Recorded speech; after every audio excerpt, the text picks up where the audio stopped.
O edifício Joelma, de 25 andares, pegou fogo no dia 1º de fevereiro de 1974, após um curto-circuito no ar-condicionado do 12º andar.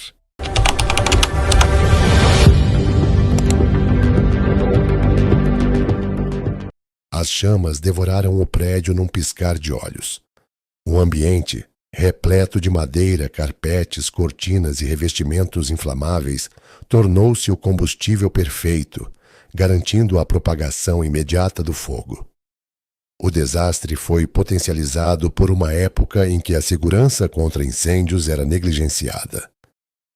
Em 30 minutos, o fogo já havia reivindicado 4 pavimentos, antes de converter toda a estrutura em uma torre de chamas. O calor insuportável e a fumaça asfixiante selaram as rotas de fuga, transformando as escadas em armadilhas intransitáveis.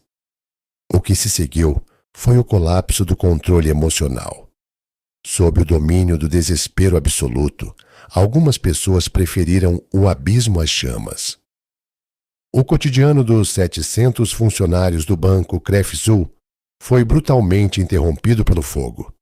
Mais de 300 feridos e 187 vidas ceifadas no coração do edifício. As imagens do resgate, um mosaico de rostos desfigurados pelo medo e fugas desesperadas, paralisaram a metrópole, gerando uma onda de empatia e luto que marcou profundamente a memória coletiva da capital. A batalha dos bombeiros contra o fogo estendeu-se por mais de 10 exaustivas horas. Diante da ausência de escadas de emergência, os elevadores tornaram-se a única saída para os que tentavam escapar. Eles funcionaram até que a eletricidade do edifício sucumbisse ao calor, selando o destino de um ascensorista e de outros 13 passageiros cujas identidades jamais foram descobertas, tornando-se no imaginário popular as 13 almas do Joelma.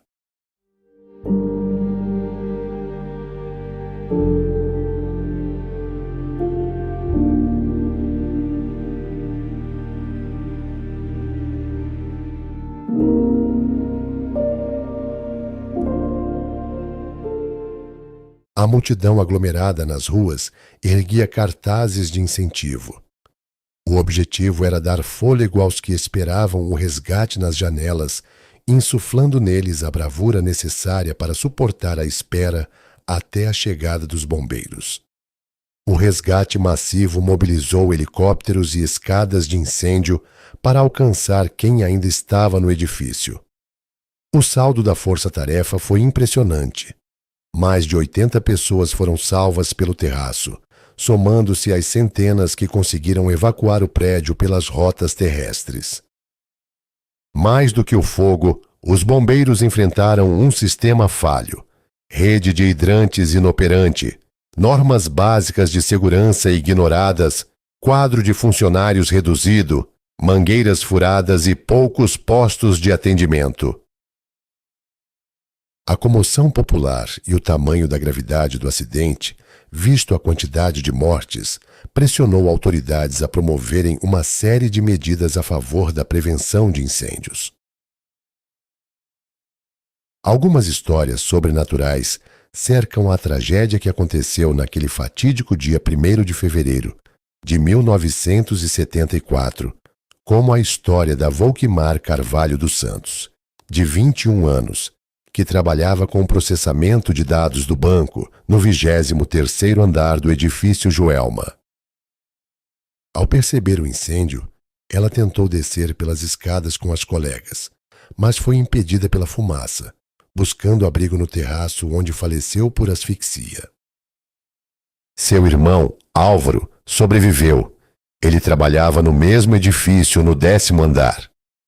Eles eram de família espírita, e sua história ganhou notoriedade no livro Somos 6, de Chico Xavier, que transcreve uma carta atribuída a Volquimar, narrando seus momentos finais e confortando a família, sendo considerada uma das cartas mais emocionantes do médium.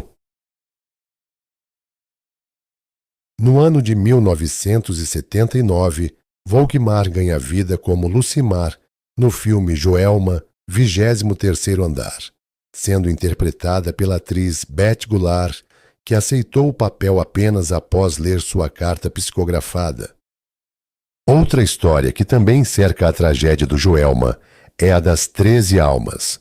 No dia do incêndio, os elevadores funcionaram até a parada total da parte elétrica, quando o último grupo embarcou com 13 pessoas, com o objetivo de chegar até o andar térreo, mas o elevador parou no meio do caminho e as portas não abriram. A temperatura dentro do equipamento chegou a 700 graus, de forma que os corpos das 13 vítimas fundiram-se uns aos outros, impossibilitando a identificação das pessoas. Elas foram enterradas no mesmo cemitério e muitas pessoas atribuem milagres a elas, fazendo pedidos. Em troca, deixam copos com água em cima de seus túmulos, como sinal da graça alcançada. Outra história divulgada é de que no mesmo terreno onde o edifício Joelma foi erguido, ocorreu o crime do poço.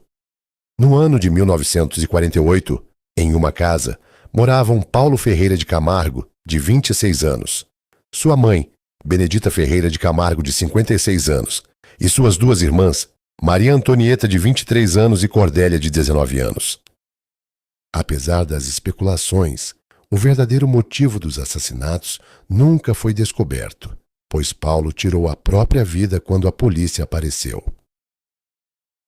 Um dos bombeiros que participou do resgate dos corpos morreu de infecção cadavérica ao manusear as vítimas sem a proteção de luvas. Ao contrário do que se divulga, a casa não era no local onde é hoje o edifício Praça da Bandeira, antigo Joelma, mas sim uma quadra à frente. Este erro de localização se deve a um exagero por parte da imprensa em querer criar uma espécie de maldição por conta de vários eventos nefastos registrados no mesmo lugar. A casa foi demolida no início dos anos 50, junto com outras construções ao redor, tornando-se um estacionamento informal, até que anos mais tarde virou um terminal de ônibus. Mais de 5 décadas se passaram desde aquela manhã fatídica de 1974. O edifício Joelma mudou de nome, ganhou uma nova fachada e novas rotinas, mas, para muitos, o passado recusa-se a ser apagado. Entre os corredores do atual edifício Praça da Bandeira, os relatos de passos ecoando no vazio, luzes que piscam sem explicação e os gritos contidos das 13 almas que nunca foram identificadas continuam vivos. O Joelma deixou de ser apenas um prédio no centro de São Paulo para se tornar um dos maiores enigmas urbanos do Brasil. Seriam essas histórias apenas o eco de um trauma coletivo, ou o local realmente guardará para sempre a energia daquele dia? A resposta talvez esteja trancada no silêncio daquelas paredes.